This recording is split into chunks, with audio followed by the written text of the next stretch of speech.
मानिक भगत विराग श्री गुरु ग्रंथ साहिब उदत बंदों कार्य अनुराग एक अंकार सतगुरु ते प्रसाद सच होए। वाहिगुरु जी की फतेह। विघ्न विनाशन सोए श्री गुर शब्द कमाए जिन जीते पंच विकार तिन संतन का बंदना सिर चरणन पर धार। तिन संतन का बंदना सिर चरणन पर धार। ਸਾਹਿਬ ਜੀ ਸ੍ਰੀ ਮੁਕਤੇ ਸਮ ਸਭ ਹਰਿ ਖਾਏ ਧਾਰਨ ਕੀਨੇ ਗੁਣ ਸਮੁਦਾਏ। ਕਿਸਨਾ ਜੰਦੂ ਪੰਮੂ ਪੂਰੀ ਸ੍ਰੀ ਹਰਿ ਗੋਬਿੰਦ ਏਰ ਹਜੂਰੀ। ਵਾਹਿਗੁਰੂ ਜੀ ਕਾ ਖਾਲਸਾ ਵਾਹਿਗੁਰੂ ਜੀ ਕੀ ਫਤਿਹ। ਜਾਹਰ ਜਹੂਰ ਹਾਜ਼ਰ ਹਜੂਰ ਸਰਬ ਕਲਾ ਭਰਪੂਰ। ਜੁਗੋ ਜੁਗ ਅਟਲ ਸਤਿਗੁਰੂ ਧੰਨ ਸ੍ਰੀ ਗੁਰੂ ਗ੍ਰੰਥ ਸਾਹਿਬ ਜੀ ਮਹਾਰਾਜ। ਸਤਿਗੁਰਾਂ ਦੀ ਪਾਵਨ ਪਵਿੱਤਰ ਹਜ਼ੂਰੀ ਅੰਦਰ ਸਜੇ ਹੋਏ ਸੁੰਦਰ ਦੀਵਾਨ ਦੀ ਹਾਜ਼ਰੀ ਭਰ ਰਹੀ ਗੁਰੂ ਕੀ ਸਾਚੀ ਨਿਵਾਸੀ ਸਾਧ ਸੰਗਤ ਜੀਓ। ਸੱਚੇ ਪਾਤਸ਼ਾਹ ਜੀ ਨੇ ਕਿਰਪਾ ਕੀਤੀ ਹੈ, ਆਪਣੇ ਪਾਵਨ ਦੀਦਾਰ ਬਖਸ਼ਿਸ਼ ਕੀਤੇ। ਅੰਮ੍ਰਿਤ ਬਾਣੀ ਸੋਦਾਰ ਰਹਿਰਾਸ ਸਾਹਿਬ ਜੀ ਦੇ ਜਾਪ ਨਿਤਨੇਮ ਹੋਏ। ਅਰਦਾਸ ਬੇਨਤੀ ਤੋਂ ਉਪਰੰਤ ਸਤਿਗੁਰੂ ਪੰਚਮ ਪਾਤਸ਼ਾਹ ਜੀ ਨੇ ਪਾਵਨ ਸ੍ਰੀ ਮੁਖਵਾਕ ਬਖਸ਼ਿਸ਼ ਕੀਤੇ। ਤੁਮ ਦਾਤੇ ਠਾਕੁਰ ਪ੍ਰਤਪਾਲਕ ਨਾਇਕ ਖਸਮ ਹਮਾਰੇ। ਨਿਮਖ ਨਿਮਖ ਤੁਮ ਹੀ ਪ੍ਰਤਪਾਲੋ ਹਮ ਬਾਰਿਕ ਤੁਮਰੇ ਤਾਰ। ਇਹ ਵਾਹਿਗੁਰੂ ਅਕਾਲ ਪੁਰਖ ਜੀ ਤੁਸੀਂ ਦਾਤੇ ਹੋ, ਸਾਡੇ ਮਾਲਕ ਹੋ, ਸਵਾਮੀ ਹੋ, ਸਾਡੇ ਆਗੂ ਹੋ, ਸਾਡੇ ਜੀਵਨ ਦੀ ਅਗਵਾਈ ਕਰਨ ਵਾਲੇ ਹੋ। ਔਰ ਨਿਮਖ ਨਿਮਖ ਸਮੇਂ ਦੇ ਵਿੱਚ ਆਪ ਝੰਕਣ ਜਿੰਨੇ ਦੇ ਸਮੇਂ ਦੇ ਵਿੱਚ ਭਾਵ ਥੋੜੇ ਤੋਂ ਥੋੜੇ ਸਮੇਂ ਵਿੱਚ ਵੀ ਆਪ ਦੀ ਸਾਡੀ ਪਾਲਣਾ ਕਰਦੇ। ਤੁਮ ਦਾਤੇ ਠਾਕੁਰ ਪ੍ਰਤਪਾਲਕ ਨਾਇਕ ਖਸਮ ਹਮਾਰੇ। ਨਿਮਖ ਨਿਮਖ ਤੁਮ ਹੀ ਪ੍ਰਤਪਾਲਕ। ਨਿਮਖ ਨਿਮਖ ਸਮੇਂ ਦੇ ਵਿੱਚ ਆਪ ਜੀ ਸਾਡੀ ਸਾਰੇ ਜੀਵਾਂ ਦੀ ਪਾਲਣਾ ਕਰਦੇ ਹੋ। ਅਸੀਂ ਆਪ ਜੀ ਦੇ ਬੱਚੇ ਹਾਂ, ਆਪ ਜੀ ਦੇ ਪੈਦਾ ਕੀਤੇ ਹੋਏ ਹਾਂ, ਆਪ ਜੀ ਦੇ ਆਸਰੇ ਤੇ ਜਿਉਂਦੇ ਹੋ। ਹਮ ਬਾਰਿਕ ਤੁਮਰੇ ਧਾਰੇ। ਅਸੀਂ ਆਪ ਜੀ ਦੇ ਬਾਰਿਕ ਹਾਂ ਤੇ ਸਾਨੂੰ ਆਪ ਜੀ ਦਾ ਹੀ ਆਸਰਾ।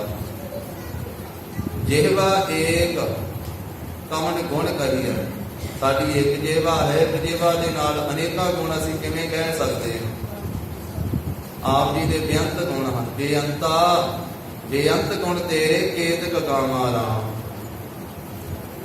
ਜਿਹਵਾ ਏਕ ਕਮਨ ਗੁਣ ਕਹੀਏ ਬੇਸਮਾਰ ਬੇਅੰਤ ਸੁਆਮੀ ਤੇਰੋ ਅੰਤ ਨਾ ਕਿਨਹੀ ਕਰੇ। हे ਪ੍ਰਭੂ ਤੇਰੇ ਅੰਤ ਨੂੰ ਕਿਸੇ ਨੇ ਨਹੀਂ ਜਾਣਿਆ ਨਹੀਂ। ਆਪ ਜੀ ਬੇਅੰਤ ਗੁਣਾਂ ਦੇ ਮਾਲਕ ਹੋ। ਆਪ ਜੀ ਦੀ ਵਡਿਆਈ, ਆਪ ਜੀ ਦੇ ਗੁਣ ਤਾਂ ਸਾਰੇ ਹੀ ਗਾਉਂਦੇ ਹਨ, ਪਰ ਬੇਅੰਤ ਗੁਣ ਗਾ ਕੇ ਬੇਅੰਤ ਸਿਫਤਾਂ ਵਡਿਆਈਆਂ ਆਪ ਜੀ ਦੀਆਂ ਕਰਕੇ ਫਿਰ ਵੀ ਇੱਕ ਤਿਲ ਜਿੰਨੀ ਵੀ ਵਡਿਆਈ ਨਹੀਂ ਕੀਤੀ ਜਾ ਸਕਦੀ। ਆਪ ਜੀ ਗਿਆਨੀ ਧਿਆਨੀ ਗੁਰ ਗੁਰਹਾਈ ਕਹਿਣ ਨਾ ਜਾਈ ਤੇਰੀ ਤਿਲ ਵਡਿਆਈ। ਤੋ ਗਰੀਬ ਨਵਾਜ਼ ਸਾਹਿਬ ਆਪ ਜੀ ਦੇ ਬੇਅੰਤ ਗੁਣ ਹਨ, ਸਾਰੇ ਬਿਆਨ ਨਹੀਂ ਕੀਤੇ ਜਾ ਸਕਦੇ, ਸਾਰੇ ਕਹੇ ਨਹੀਂ ਜਾ ਸਕਦੇ। ਲੜੀਵਾਰ ਪਾਵਨ ਇਤਿਹਾਸ ਮੇਰੀ ਪੀਰੀ ਦੇ ਮਾਲ ਗੁਰੂ ਹਰਗੋਬਿੰਦ ਸਾਹਿਬ ਮਹਾਰਾਜ ਸੱਚੇ ਪਾਤਸ਼ਾਹ ਜੀ ਨੇ ਗੁਰਸਿੱਖਾਂ ਦੇ ਬੇਨਤੀ ਕਰਨ ਤੋਂ ਭਗਤੇ ਅਤੇ ਸਰੋਤੇ ਦੇ 14 ਗੁਣ ਮਹਾਰਾਜ ਸਾਹਿਬ ਜੀ ਨੇ ਦੱਸੇ।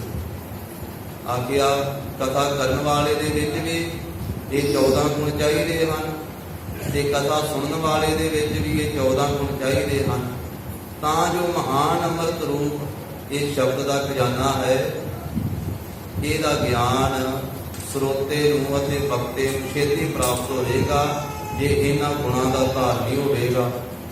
ਉਹਨਾਂ 14 ਗੁਣਾਂ ਦੀ ਵਿਚਾਰ ਆਪਾਂ ਪਿਛਲੇ ਦਿਨਾਂ ਵਿੱਚ ਸਾਂਝੀ ਕੀਤੀ ਹੈ। ਸਾਧ ਸੰਗਤ ਜੀ, ਗੁਣਾਂ ਦਾ ਸਾਗਰ ਪਰਮੇਸ਼ਰ ਹੈ, ਜਿਸ ਦੇ ਗੁਣ ਬਿਆਨ ਨਹੀਂ ਕੀਤੇ ਜਾ ਸਕਦੇ। ਜੋ ਵਾਹਿਗੁਰੂ ਦੇ ਚਰਨਾਂ ਨਾਲ ਜੁੜਦਾ ਹੈ, ਗੁਰੂ ਕੀ ਸਿੱਖੀ ਪ੍ਰਾਪਤ ਕਰਕੇ ਔਰ ਗੁਰੂ ਸਾਹਿਬ ਜੀ ਦੇ ਚਰਨ ਸ਼ਰਨ ਵਿੱਚੋਂ ਹੀ ਸਾਰੇ ਗੁਣ ਪ੍ਰਾਪਤ ਹੁੰਦੇ ਹਨ। ਗੁਰੂ ਕੀ ਸੰਗਤ ਵਿੱਚੋਂ ਗੁਰੂ ਕੀ ਬਖਸ਼ਿਸ਼ ਦੇ ਨਾਲ ਹੀ ਸਾਰੇ ਗੁਣ ਪ੍ਰਾਪਤ ਹੁੰਦੇ ਹਨ। ਤੇ ਮਹਾਰਾਜ ਸਾਹਿਬ ਜੀ, ਜਿਵੇਂ ਆਪਾਂ ਸ੍ਰੀ ਮੁਖਵਾਕ ਵਿੱਚ ਸਰਵਣ ਕੀਤਾ ਕਿ ਪ੍ਰਭੂ ਆਪ ਜੀ ਦੇ ਬੇਅੰਤ ਗੁਣ ਹਨ, ਇੱਕ ਜੀਵ ਨਾਲ ਅਸੀਂ ਕਥਨ ਨਹੀਂ ਕਰ ਸਕਦੇ, ਜਿਹਵਾ ਇੱਕ ਕਮਨ ਗੁਣ ਕਹੀਏ। ਇਸ ਕਰਕੇ ਗੁਰੂ ਕੇ ਚਰਨਾਂ ਦੇ ਵਿੱਚ ਹਾਜ਼ਰ ਹੋ ਕਰਕੇ ਜਦੋਂ ਸਿੱਖ ਬੇਨਤੀ ਕਰਦਾ ਹੈ, ਤਰਲਾ ਪਾਉਂਦਾ ਹੈ, ਤੇ ਸਤਿਗੁਰੂ ਜੀ ਫਿਰ ਬੇਅੰਤ ਗੁਣ ਆਪਣੇ ਪਿਆਰਿਆਂ ਨੂੰ ਦੇ ਦਿੰਦੇ ਹਨ। ਪਾਪੀਆਂ ਤੋਂ ਪਵਿੱਤਰ ਕਰ ਦਿੰਦੇ ਹਨ, ਮੂਰਖਾਂ ਤੋਂ ਗਿਆਨੀ ਬਣਾ ਦਿੰਦੇ ਹਨ ਸਤਿਗੁਰੂ। ਡੂੰਘਿਆਂ ਬੋਲਿਆਂ ਤੋਂ ਮਹਾਰਾਜ ਸਾਹਿਬ ਜੀ ਗੀਤਾ ਦੇ ਅਰਥ ਵੀ ਕਰਾ ਦਿੰਦੇ ਹਨ। ਤੋ ਸਤਿਗੁਰੂ ਦੀ ਬੇਅੰਤ ਵੱਡੀ ਮਹਿਮਾ ਹੈ। ਘੋੜਿਆਂ ਨੂੰ ਘਾਹ ਪਾਉਣ ਵਾਲੇ ਉਹ ਕਵਿਤਾ ਦੇ ਅਰਥ ਕਰ ਦਿੰਦੇ ਹਨ, ਬਾਹਰੀ ਤੌਰ ਤੇ ਗਿਆਨੀ ਵੀ ਬਣਾ ਦਿੰਦੇ ਹਨ। ਅੱਖਰਾਂ ਦੇ ਗਿਆਨ ਵਾਲੇ ਵੀ ਤੇ ਅੰਤਰੀਵੀ ਆਤਮਿਕ ਗਿਆਨੀ ਵੀ ਬਣਾ ਦਿੰਦੇ ਹਨ ਸਤਿਗੁਰੂ ਸੱਚੇ ਪਾਤਸ਼ਾਹ। ਤੋ ਇਸ ਕਰਕੇ ਹਰ ਵੇਲੇ ਗੁਰੂ ਕੇ ਚਰਨਾਂ ਦੇ ਵਿੱਚ ਨਿਮਰਤਾ ਸਹਿਤ ਬੇਨਤੀ ਕਰਨੀ ਚਾਹੀਦੀ ਹੈ। ਗੁਰਸਿੱਖਾਂ ਨੇ ਬੇਅੰਤ ਗੁਣਾਂ ਦੇ ਧਾਰਨੀ ਹੋ ਕਰਕੇ ਫਿਰ ਵੀ ਇਹ ਬੇਨਤੀਆਂ ਕੀਤੀਆਂ, ਜਿਵੇਂ ਭਾਈ ਗੁਰਦਾਸ ਸਾਹਿਬ ਜੀ ਨੇ ਬੇਨਤੀ ਕੀਤੀ, ਤੋਸੋ ਨਾ ਨਾਥ ਅਨਾਥ ਨਾ ਮੋਸਰ, ਤੋਸੋ ਨਾ ਦਾਨੀ ਨਾ ਮੋਸੋ ਭਿਖਾਰੀ, ਮੋਸੋ ਨਾ ਦੀਨ ਦਇਆਲ ਨਾ ਤੋਸਰ, ਮੋਸੋ ਅਗਿਆਨ ਨਾ ਤੋਸੋ ਵਿਚਾਰੀ, ਮੋਸੋ ਨਾ ਪਤਤ ਨਾ ਪਾਵਨ ਤੋਸਰ, ਮੋਸੋ ਵਿਕਾਰ ਨਾ ਤੋਸੋ ਉਪਕਾਰੀ, ਮੋਰੇ ਹੈ ਔਗਣ ਤੂ ਗੁਣ ਸਾਗਰ, ਜਾਤਰ ਸਾਤਲ ਓਟ ਤਿਹਾਰੀ। ਮੇਰੇ ਮਾਲਕਾ ਤੂੰ ਗੁਣਾਂ ਦਾ ਸਮੁੰਦਰ ਹੈ ਤੇ ਮੈਂ ਔਗਣਾਂ ਦਾ ਸਮੁੰਦਰ ਹਾਂ। ਤੋ ਗਰੀਬ ਨਵਾਜ ਸੱਚੇ ਪਾਤਸ਼ਾਹ ਕਿਰਪਾ ਕਰੋ, ਮੇਰੇ ਔਗਣ ਕੱਟੋ ਔਰ ਆਪਣੀ ਬਖਸ਼ਿਸ਼ ਕਰੋ। ਆਪ ਜੀ ਕਿਰਪਾ ਕਰਕੇ ਆਪਣੇ ਗੁਣ ਦੀ ਦਾਤ ਬਖਸ਼ਿਸ਼ ਕਰੋ, ਆਪਣੇ ਗੁਣ ਪ੍ਰਦਾਨ ਕਰੋ। ਸਭ ਗੁਣ ਤੇਰੇ ਮੈਂ ਨਾ ਹੀ ਕੋਏ, ਵਿਣ ਗੁਣ ਕੀਤੇ ਭਗਤ ਨਾਮ। ਇਹ ਸਤਿਗੁਰੂ ਤੁਸੀਂ ਹੀ ਇਹ ਗੁਣ ਇਹ ਪਰਿਉਪਕਾਰ ਕਰਕੇ ਗੁਣਾਂ ਦੀ ਦਾਤ ਬਖਸ਼ਣ ਵਾਲੇ, ਆਪ ਜੀ ਨੇ ਤਰਸ ਕਰਨਾ। ਤੋ ਐਸਾ ਇਹ ਪਾਵਨ ਇਤਿਹਾਸ ਜੋ ਸਤਿਗੁਰੂ ਜੀ ਨੇ ਮਹਾਨ ਗੁਣਾਂ ਦਾ ਕਥਨ ਕੀਤਾ, ਉਹ ਆਪਾਂ ਵਿਚਾਰ ਸਾਂਝੀ ਕੀਤੀ ਹੈ। ਬਾਕੀ ਜਿਵੇਂ ਲੜੀਵਾਰ ਪ੍ਰਸੰਗ ਆ ਰਿਹਾ, ਮੇਰੀ ਪੀਰੀ ਦੇ ਮਾਰਗ ਸਤਿਗੁਰੂ ਹਰਗੋਬਿੰਦ ਸਾਹਿਬ ਬੰਦੀ ਛੋੜ ਦਾਤਾ ਜਿਵੇਂ ਰਹਿਮਤਾਂ ਵਰਤਾ ਰਹੇ ਹਨ। ਸਤਿਗੁਰਾਂ ਦਾ ਧਿਆਨ ਕਰਦਿਆਂ ਹੋਇਆਂ ਸ਼ਰਧਾ ਭਾਵਨਾ ਸਹਿਤ ਸਰਵਣ ਕਰੀਏ ਜੀ।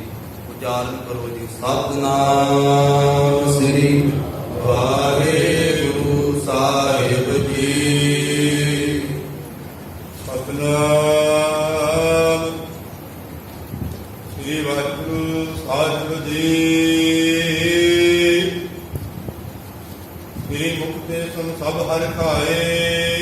ਸਤਿਗੁਰੂ ਹਰਗੋਬਿੰਦ ਸਾਹਿਬ ਮਹਾਰਾਜ ਜੀ ਦੀ ਸੁਭਾਏਮਾਨ ਮੁਖ ਤੋਂ 14 ਗੁਣਾਂ ਦੀ ਵਿਆਖਿਆ ਵਿਸਥਾਰ, ਭਗਤੇ ਦੇ ਕਥਾ ਵਾਚਕ ਦੇ ਜੋ 14 ਗੁਣ ਹਨ ਤੇ ਸਰੋਤੇ ਦੇ ਕਥਾ ਸੁਣਨ ਵਾਲੇ ਦੇ ਜੋ 14 ਗੁਣ ਹਨ, ਇਹ ਸੁਣ ਕਰਕੇ ਜਿੱਥੇ ਪੰਜੇ ਗੁਰਸਿੱਖ ਜਿਨ੍ਹਾਂ ਨੇ ਬੇਨਤੀ ਕੀਤੀ ਸੀ ਉਹ ਪ੍ਰਸੰਨ ਹੋਏ, ਉੱਥੇ ਸਾਰੀਆਂ ਸੁਣਨ ਵਾਲੀਆਂ ਸੰਗਤਾਂ ਵੀ ਖੁਸ਼ ਹੋ ਗਈਆਂ। ਧਾਰਨ ਕੀਤੇ ਸਭ ਗੁਣ ਸਮੁਦਾਏ। ਤੇ ਸਾਰਿਆਂ ਨੇ ਫਿਰ ਇਹਨਾਂ ਗੁਣਾਂ ਨੂੰ ਧਾਰਨ ਕੀਤਾ। ਜਿਹੜੇ ਗੁਣ ਮਹਾਰਾਜ ਸਾਹਿਬ ਜੀ ਨੇ ਦੱਸੇ, ਭਾਈ ਇਹੋ ਜਿਹੇ ਗੁਣ ਧਾਰਨ ਕਰੋ ਤਾਂ ਸ਼ਬਦ ਦਾ ਅਸਰ ਹੋਵੇਗਾ, ਤਾਂ ਗੁਰੂ ਕੇ ਉਪਦੇਸ਼ ਦਾ ਅਸਰ ਹੋਵੇਗਾ, ਤਾਂ ਉਹਨਾਂ ਗੁਣਾਂ ਨੂੰ ਗੁਰਸਿੱਖਾਂ ਮਾਈਆਂ ਭਾਈਆਂ ਨੇ, ਗੁਰੂ ਕੇ ਪਿਆਰਿਆਂ ਨੇ ਧਾਰਨ ਕੀਤਾ। ਕਿਸ਼ਨਾ ਕੰਜੂ ਪੰਮੂ ਪੂਰੀ। ਹੋਰ ਦੋ ਗੁਰਸਿੱਖ ਮਹਾਰਾਜ ਸਾਹਿਬ ਜੀ ਦੇ ਚਰਨਾਂ ਵਿੱਚ ਹਾਜ਼ਰ ਹੋਏ। ਭਾਈ ਕਿਸ਼ਨਾ ਝੰਜੂ ਜਿਸ ਦੀ ਗੋਤ ਹੈ, ਤੇ ਭਾਈ ਪੰਮੂ ਜੀ ਪੂਰੀ ਜਿਸ ਦੀ ਗੋਤ ਹੈ। ਇਹ ਦੋਵੇਂ ਕਿਸ਼ਨਾ ਤੇ ਭਾਈ ਪੰਮੂ ਜੀ ਮਹਾਰਾਜ ਸਾਹਿਬ ਜੀ ਦੇ ਪਾਸ ਆਏ। ਸ੍ਰੀ ਹਰਿਗੋਬਿੰਦ ਏਰ ਹਜ਼ੂਰੀ। ਸਤਿਗੁਰੂ ਹਰਿਗੋਬਿੰਦ ਸਾਹਿਬ ਮਹਾਰਾਜ ਜੀ ਦੀ ਹਜ਼ੂਰੀ ਵਿੱਚ ਇਹਨਾਂ ਦੋਨਾਂ ਗੁਰਸਿੱਖਾਂ ਨੇ ਆਉਣਾ ਕੀਤਾ। ਹਰ ਬੰਧਨ ਕੋ ਬਾਪ ਉਤਾਰਾ। ਵੰਦਨਾ ਕੀਤੀ ਮੀਰੀ ਪੀਰੀ ਦੇ ਮਾਲਕ। ਮੱਥਾ ਟੇਕ ਕੇ ਭਾਵਨਾ ਦੇ ਨਾਲ ਬੇਨਤੀ ਕੀਤੀ, ਕਰੋ ਗਰੀਬ ਨਵਾਜ ਉਧਾਰਾ। ਆਖਿਆ ਸਤਿਗੁਰੂ ਜੀ ਆਪ ਗਰੀਬਾਂ ਨੂੰ ਨਿਵਾਜਣ ਵਾਲੇ। ਕਿਉਂਕਿ ਸਾਧ ਸੰਗਤ ਜੀ ਸਤਿਗੁਰੂ ਗਰੀਬਾਂ ਨੂੰ ਆਪਣੇ ਗਲੇ ਲਾਉਣ ਵਾਲੇ ਹਨ। ਜਿਨ੍ਹਾਂ ਨੂੰ ਕਿਤੇ ਮਾਣ ਨਹੀਂ ਮਿਲਦਾ, ਕਿਤੇ ਤਾਣ ਨਹੀਂ ਮਿਲਦਾ, ਕਿਤੇ ਓਟ ਤੇ ਆਸਰਾ ਨਹੀਂ ਮਿਲਦਾ, ਉਹਨਾਂ ਦਾ ਨਿਮਾਣਿਆਂ ਦਾ ਮਾਣ ਸਤਿਗੁਰੂ, ਨਿਤਾਣਿਆਂ ਦਾ ਤਾਣ ਸਤਿਗੁਰੂ, ਨਿਉਟਿਆਂ ਦੀ ਓਟ ਸਤਿਗੁਰੂ ਨੇ, ਆਸਰਿਆਂ ਦੇ ਆਸਰੇ ਸਤਿਗੁਰੂ। ਤਾਂ ਹੀ ਆਖਿਆ ਨਾ ਭਗਤਾਂ ਨੇ, ਐਸੀ ਲਾਲ ਤੁਝ ਬਿਨ ਕੌਣ ਕਰੈ, ਗਰੀਬ ਨਿਵਾਜ ਗੁਸਈਆਂ ਮੇਰਾ, ਮਾਥੈ ਛਤਰ ਧਰੈ। ਮਹਾਰਾਜ ਤੁਸੀਂ ਗਰੀਬਾਂ ਨੂੰ ਨਿਵਾਜਦੇ ਹੋ, ਤੇ ਨਿਵਾਜਦੇ ਵੀ ਐਸਾ ਹੋ ਸਿਰ ਤੇ ਛਤਰ ਵੀ ਚੜਾ ਦਿੰਦੇ ਹੋ ਗਰੀਬਾਂ ਨੂੰ। ਜਿਸ ਨੀਚ ਕਾ ਕੋਈ ਨਾ ਜਾਣੈ, ਨਾਮ ਜਪਤੋ ਚਹੁ ਕੁੰਟ ਮਾਨੈ। ਤੁਸੀਂ ਐਸੀ ਬਖਸ਼ਿਸ਼ ਕਰ ਦਿੰਦੇ ਹੋ। ਮਹਾਰਾਜ ਸਾਹਿਬ ਜੀ ਚੌਹਾਂ ਕੁੰਟਾਂ ਦੇ ਵਿੱਚ ਹੀ ਉਸ ਨੂੰ ਜਾਣਿਆ ਜਾਂਦਾ ਹੈ। ਤੋ ਐਸੀ ਆਪ ਗਰੀਬ ਨਿਵਾਜੀ ਕਰਦੇ ਹੋ। ਗਰੀਬਾਂ ਨੂੰ ਨਿਵਾਜਣ ਵਾਲੇ ਸਤਿਗੁਰੂ ਸਾਡਾ ਵੀ ਉਧਾਰ ਕਰੋ। ਸ੍ਰੀ ਮੁਖ ਕੇ ਉਪਦੇਸ਼ ਬਖਾਨਾ। ਜਦੋਂ ਬੇਨਤੀ ਕੀਤੀ ਹੈ ਭਾਈ ਕਿਸ਼ਨਾ ਜੀ ਤੇ ਭਾਈ ਪੰਮੂ ਜੀ ਨੇ, ਤੇ ਸਤਿਗੁਰੂ ਹਰਿਗੋਬਿੰਦ ਸਾਹਿਬ ਮਹਾਰਾਜ ਜੀ ਨੇ ਸੁਭਾਈਮਾਨ ਮੁਖ ਤੋਂ ਬਚਨ ਉਚਾਰਿਆ, ਉਪਦੇਸ਼ ਦਿੱਤਾ। ਕਲ ਮਹਲਾ ਜਹਾਜ ਮਹਨਾ। ਮਹਾਰਾਜ ਕਹਿਣ ਲੱਗੇ ਕਲਯੁਗ ਦਾ ਸਮਾਂ ਗੁਰਸਿੱਖੋ ਹੁਣ, ਤੇ ਕਲਯੁਗ ਦੇ ਵਿੱਚ ਸੰਸਾਰ ਭੁਰਜਲ ਤੋਂ ਉਤਰਨ ਵਾਸਤੇ, ਪਾਰ ਹੋਣ ਵਾਸਤੇ ਜਹਾਜ਼ ਹੈ ਮਹਾਨ ਨਾਮ ਦਾ। ਇਹ ਨਾਮ ਦੇ ਜਹਾਜ਼ ਤੇ ਜਿਹੜਾ ਚੜ ਜਾਵੇਗਾ, ਉਹ ਇਸ ਕਲਯੁਗ ਦੇ ਸਮੇਂ ਵਿੱਚ ਸੰਸਾਰ ਭੁਰਜਲ ਤੋਂ ਪਾਰ ਉਤਰ ਜਾਵੇਗਾ। ਇਹ ਨਾਮ ਦਾ ਜਹਾਜ਼ ਹੈ ਜੋ ਸਤਿਗੁਰੂ ਨਾਨਕ ਸਾਹਿਬ ਮਹਾਰਾਜ ਜੀ ਨੇ ਬਖਸ਼ਿਆ। ਕਲ ਕੇ ਸਭ ਦੁਖ ਨਿਵਾਰਨ ਕੋ ਭਵਤਾਰਨ ਕੋ ਕਲ ਭੀਤਰ ਆਏ, ਜੀਰਨ ਸਾਧਨ ਦੂਰ ਕਰੇ ਦ੍ਰਿੜ ਸਾਧਨ ਰਾਮਹਿ ਨਾਮ ਹੁੰਦਾ।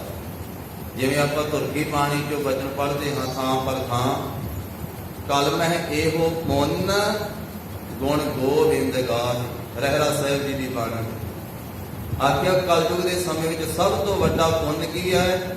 ਪ੍ਰਮਾਤਮਾ ਦੇ ਵਾਹਿਗੁਰੂ ਦੇ ਗੁਣਾਂ ਨੂੰ ਗਾਉਣਾ, ਗੁਣਾਂ ਦਾ ਗ੍ਰਹਿਣ ਕਰਨਾ, ਗੁਣਾਂ ਨੂੰ ਗਾਉਣਾ, ਜਸ ਨੂੰ ਗਾਉਣਾ, ਇਹ ਸਭ ਤੋਂ ਵੱਡਾ ਪੁੰਨ ਹੈ। ਅਬ ਕਲੂ ਆਇਓ ਰੇ ਇੱਕ ਨਾਮ ਬੋਬਹੁ ਬੋਬਹੁ।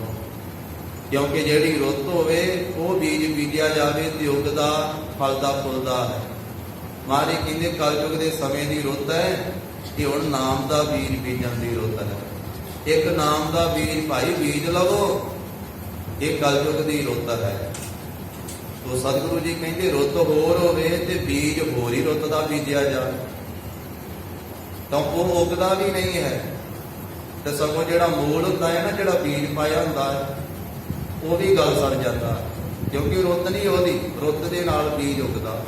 ਜਦੋਂ ਰੁੱਤ ਹੋਵੇ ਰੁੱਤਾ ਬੀਜ ਬੀਜੈ ਨਹੀਂ ਜੰਮੈ, ਸਭ ਲਾਹਾ ਮੂਲ ਗਵਾਏ।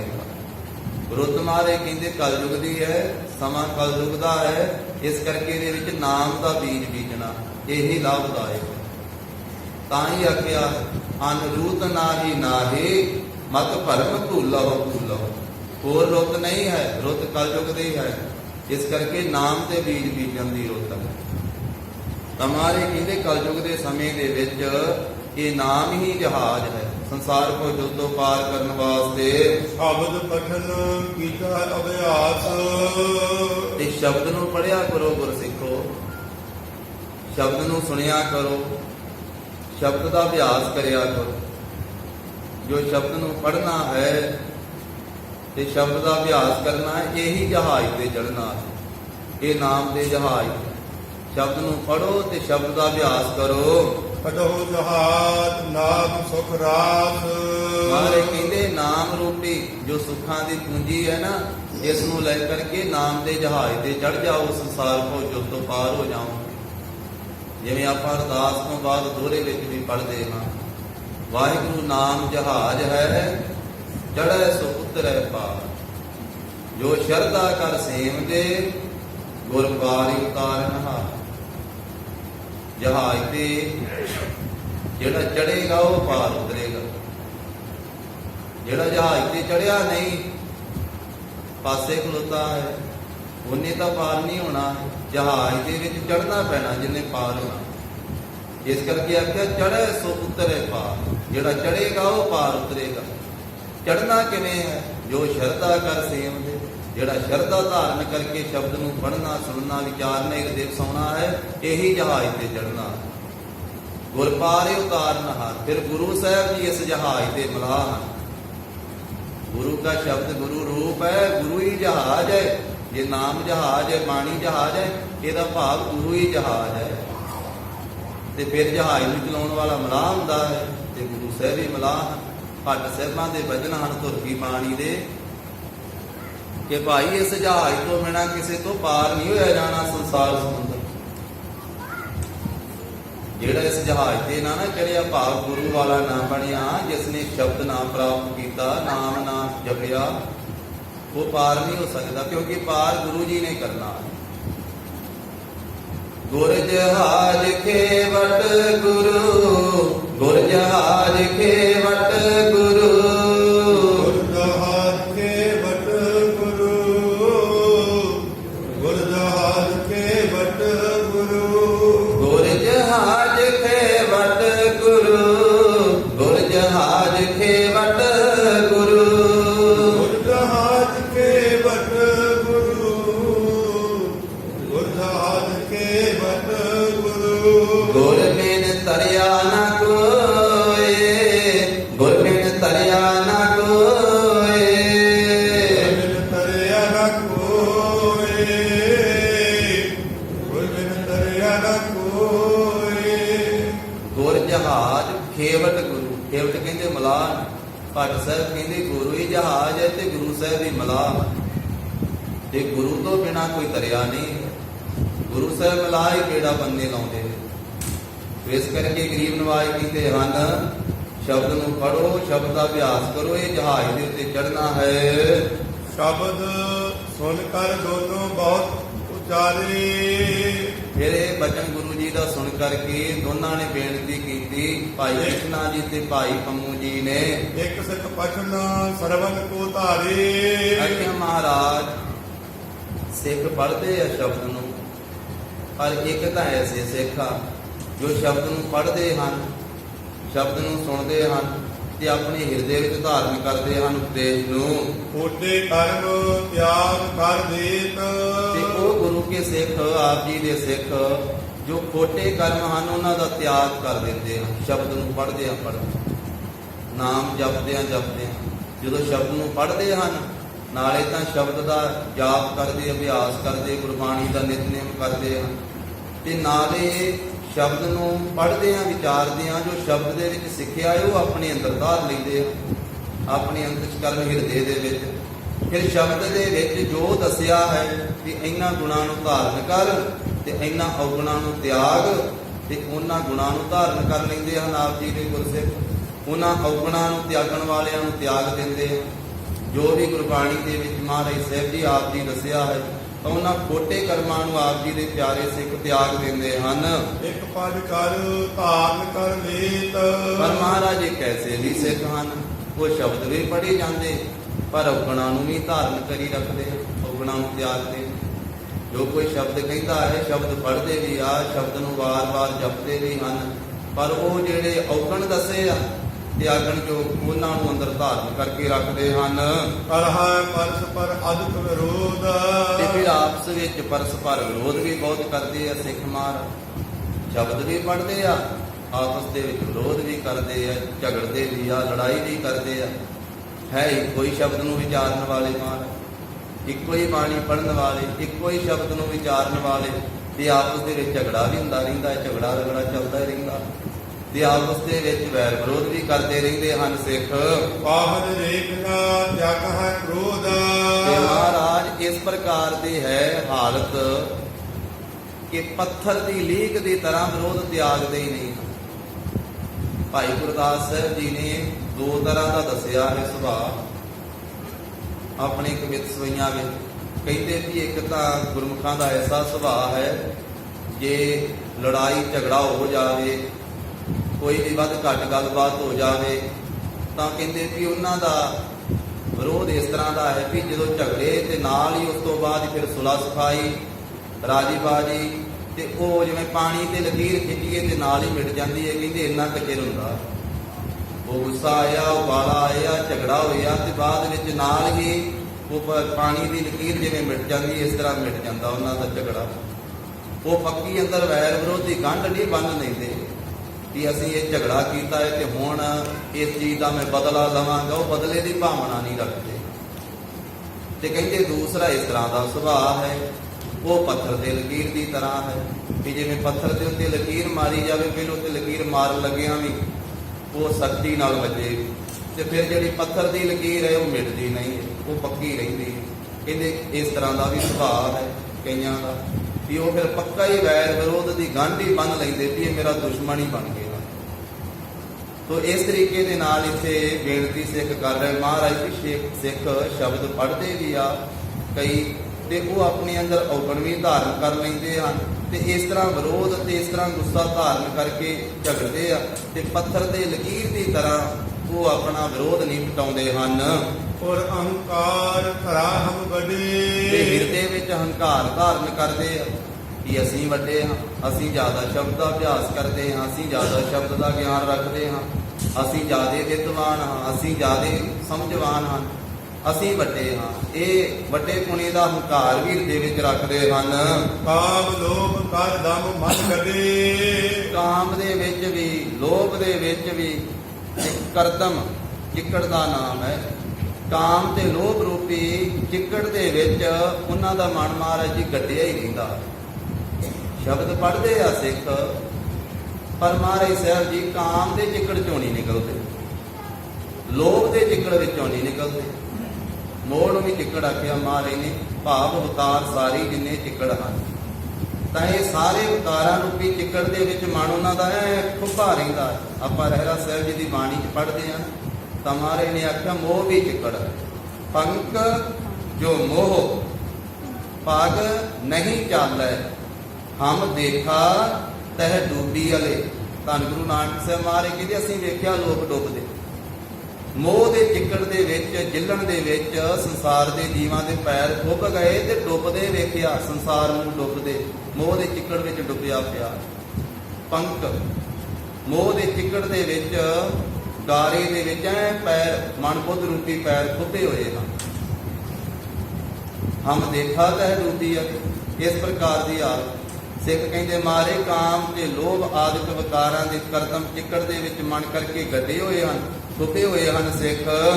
ਤਿਨ ਕੋ ਪਦ ਪ੍ਰਾਪਤ ਹੋਏ ਕੈਸੇ। ਮਾਰੇ ਐਸੇ ਸਿੱਖਾਂ ਨੂੰ ਕਿਵੇਂ ਉੱਤਮ ਪਦਵੀ ਪ੍ਰਾਪਤ ਹੋਵੇਗੀ, ਐਸੇ ਸਿੱਖਾਂ ਦੀ ਕਲਿਆਣ ਕਿਵੇਂ ਹੋਵੇਗੀ। ਉਹ ਸ਼ਬਦ ਵੀ ਪੜ੍ਹੀ ਜਾਂਦੇ ਆ, ਕਾਮ ਦੇ ਚਿੱਕੜ ਵਿੱਚ ਵੀ ਖੁੱਬੇ ਹੋਏ, ਸ਼ਬਦ ਵੀ ਪੜ੍ਹੀ ਜਾਂਦੇ ਆ, ਲੋਭ ਦੇ ਚਿੱਕੜ ਵਿੱਚ ਵੀ ਖੁੱਬੇ ਹੋਏ, ਸ਼ਬਦ ਵੀ ਪੜ੍ਹੇ ਜਾਂਦੇ ਆ, ਕ੍ਰੋਧ ਦੇ, ਮੋਹ ਦੇ, ਹੰਕਾਰ ਦੇ ਚਿੱਕੜ ਦੇ ਵਿੱਚ ਚੰਗੀ ਤਰ੍ਹਾਂ ਖੁੱਬੇ ਹੋਏ ਹਨ। ਕਰਨਾ ਕਰੋ ਸੁਨਾਬੋ ਤੈਸੇ। ਮਾਰੇ ਕਿਰਪਾ ਕਰਕੇ ਐਸਾ ਬਚਨ ਸੁਣਾਓ ਕਿ ਐਸੇ ਸਿੱਖਾਂ ਦੀ ਕਲਿਆਣ ਕਿਵੇਂ ਹੋਵੇਗੀ ਜਿਹੜੇ ਸ਼ਬਦ ਨੂੰ ਤਾਂ ਰੋਜ਼ ਪੜ੍ਹੀ ਜਾਂਦੇ ਆ ਤੇ ਪਰ ਉਹ ਚਿੱਕੜ ਦਾ ਤਿਆਗ ਹੀ ਨਹੀਂ ਕਰਦੇ, ਚਿੱਕੜ ਵਿੱਚ ਫਿਰ ਉਸੇ ਤਰ੍ਹਾਂ ਖੁੱਬੇ ਹੀ ਰਹਿੰਦੇ ਹਨ। ਸੁਣ ਸ੍ਰੀ ਮੁਕਤੇ ਬਾਤ ਉਚਾਰਾ। ਸਿੱਖਾਂ ਦੀ ਬੇਨਤੀ ਸੁਣ ਕਰਕੇ ਸੁਭਾਏਮਾਨ ਪਾਵਨ ਪਵਿੱਤਰ ਮੁਖ ਤੋਂ ਮੀਰੀ ਪੀਰੀ ਦੇ ਮਾਲਕ ਗੁਰੂ ਹਰਗੋਬਿੰਦ ਸਾਹਿਬ ਜੀ ਨੇ ਬਚਨ ਉਚਾਰਿਆ। ਤਾਰਾ ਸ਼ਬਦ ਸਭ ਗੂਣ ਉਧਾਰਾ। ਸਾਰੇ ਦੇ ਗੁਰ ਸਿੱਖੋ ਜਿਹੜਾ ਸ਼ਬਦ ਦਾ ਜਾਪ ਕਰਦਾ, ਸ਼ਬਦ ਦਾ ਅਭਿਆਸ ਕਰਦਾ, ਸ਼ਬਦ ਨੇ ਸਾਰਿਆਂ ਦਾ ਹੀ ਉਧਾਰ ਕਰਨਾ। ਸ਼ਬਦ ਸਾਰਿਆਂ ਦਾ ਹੀ ਉਧਾਰ ਕਰੇਗਾ। ਜਿਹੜੇ ਸ਼ਬਦ ਨੂੰ ਵਿਚਾਰ ਕੇ ਔਗਣ ਤਿਆਗ ਦਿੰਦੇ ਉਹਦਾ ਵੀ ਉਧਾਰ ਸ਼ਬਦ ਨੇ ਕਰਨਾ।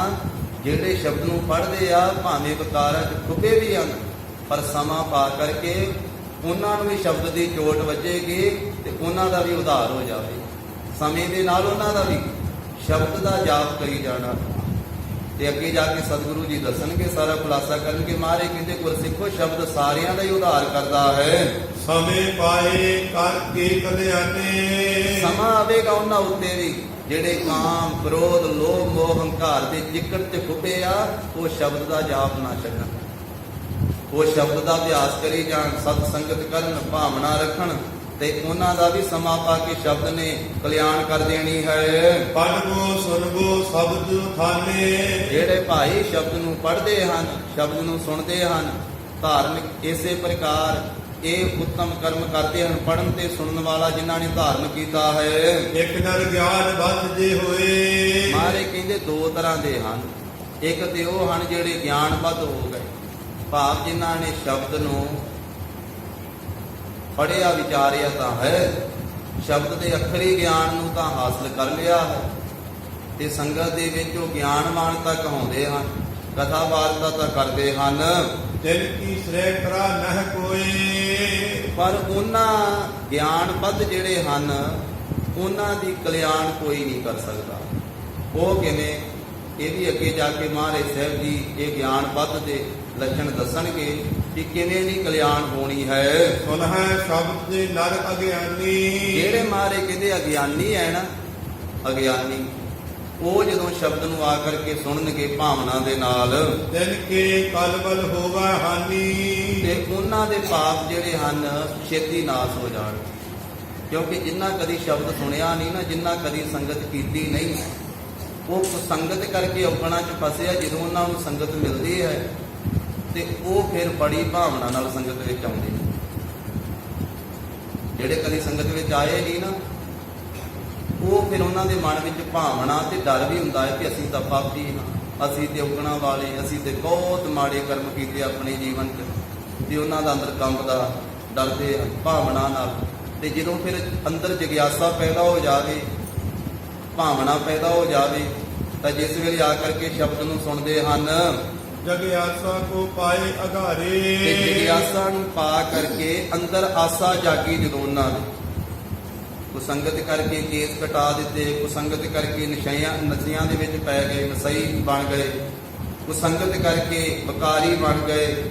ਤੇ ਜਿਸ ਵੇਲੇ ਉਹ ਆਏ ਸੰਗਤ ਦੇ ਵਿੱਚ, ਉਹਨਾਂ ਦੇ ਹਿਰਦੇ ਅੰਦਰ ਆਸਾ ਜਾਗੀ ਕਿ ਅਸੀਂ ਤਾਂ ਗੁਰੂ ਕੇ ਸ਼ਬਦ ਤੋਂ ਟੁੱਟ ਕੇ ਬੜੀ ਦੂਰ ਚਲੇ ਗਏ, ਅਸੀਂ ਤਾਂ ਉਤਮ ਜੀਵਨ ਤੋਂ ਬਹੁਤ ਨਿਕਲ ਗਏ ਆ, ਬੜੇ ਨੀਵੇਂ ਪੱਧਰ ਤੇ ਚਲੇ ਗਏ। ਜਿਸ ਵੇਲੇ ਅੰਦਰ ਆਸਾ ਉਹਨਾਂ ਦੇ ਜਾਗ ਪੈਂਦੀ ਹੈ, ਤਾਂ ਫਿਰ ਉਹ ਸ਼ਬਦ ਦੁਆਰਾ ਸੋ ਉਹ ਇਹ ਸ੍ਰੇਸ਼ਟ ਗਿਆਨ ਪ੍ਰਾਪਤ ਕਰ ਲੈਂਦੇ ਹਨ। ਅਭਿਆਸੇ ਦਾ ਗਿਆਨ ਸੁਫਾਰੇ। ਜਦੋਂ ਉਹ ਫਿਰ ਸ਼ਬਦ ਦਾ ਅਭਿਆਸ ਕਰਦੇ ਤੇ ਉਹ ਸੌਖੇ ਹੀ ਗਿਆਨ ਪ੍ਰਾਪਤ ਕਰ ਲੈਂਦੇ, ਕਿਉਂਕਿ ਪਹਿਲਾਂ ਉਹ ਟੁੱਟੇ ਹੁੰਦੇ ਹਨ ਸ਼ਬਦ ਤੋਂ ਉੱਕਾ ਹੀ।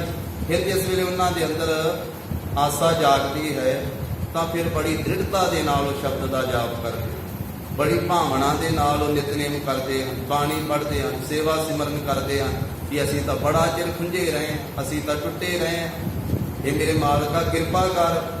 ਤਾਂ ਉਸ ਵੇਲੇ ਫਿਰ ਉਹ ਸ਼ਬਦ ਦਾ ਜਾਪ ਕਰਕੇ, ਅਭਿਆਸ ਕਰਕੇ ਗਿਆਨ ਪ੍ਰਾਪਤ ਕਰ ਲੈਂਦੇ ਹਨ, ਗਿਆਨੀ ਹੋ ਜਾਂਦੇ।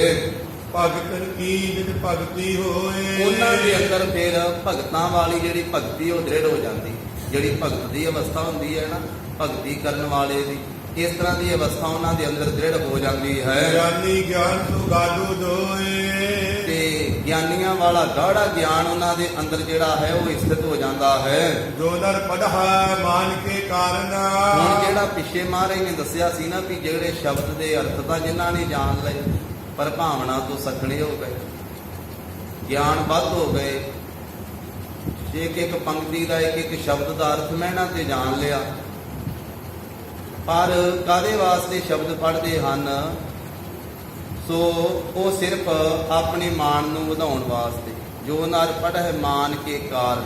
ਜਿਹੜੇ ਮਨੁੱਖ ਮਾਰੇ ਕਹਿੰਦੇ ਸਿਰਫ ਆਪਣੀ ਵਡਿਆਈ ਵਾਸਤੇ ਹੀ ਸ਼ਬਦ ਨੂੰ ਪੜ੍ਹਦੇ ਹਨ ਕਿ ਅਸੀਂ ਸ਼ਬਦ ਪੜ੍ਹਾਂਗੇ ਸੰਗਤ ਵਿੱਚ ਤੇ ਸਾਨੂੰ ਸੰਸਾਰ ਚੋਂ ਵਡਿਆਈ ਮਿਲੇਗੀ। ਲੋਕ ਕਹਿਣਗੇ ਵਾਹ ਕਿਆ ਕਮਾਲ, ਕਿੱਡਾ ਸੋਹਣਾ ਸ਼ਬਦ ਪੜ੍ਹਿਆ।